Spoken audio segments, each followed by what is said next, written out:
mapapansin na halo-halo ang kanilang sentimento. May pro-Nery na nagsasabi na may mga fans na naniniwala na mananalo si Nery sa pamamagitan ng desisyon o late round knockout. Sinabi ng ilan na ang stamina ang magiging susi, kung saan binanggit ng isang fan na kung mag-clinch si Casimero sa huling rounds, posibleng paboran ng mga urado itong si Nery. Meron din namang pro-Casimero. Hindi rin nagpapauli ang mga loyalistang Casimero fans. May mga naniniwala kung maayos ang kondisyon at pagsasanay ng kwadro-alas, kayang-kaya niyang patulugin itong si Nery. Meron din namang neutral at excited.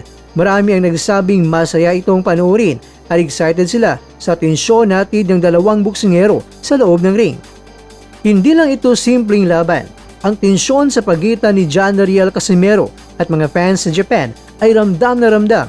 Sa mga komento, binanggit ng ilang fans ang mga nakaraang pagkakataon na nangaasar o insulto itong si Casimero sa mga fighters gaya ni Naoya Inoue.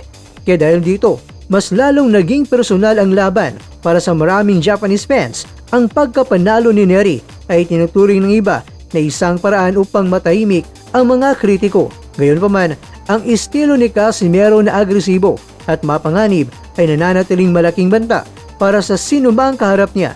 Ang 124 pounds catchweight ay isa ring malagang anggulo na maaring maglaro sa kondisyon ng dalawang fighters.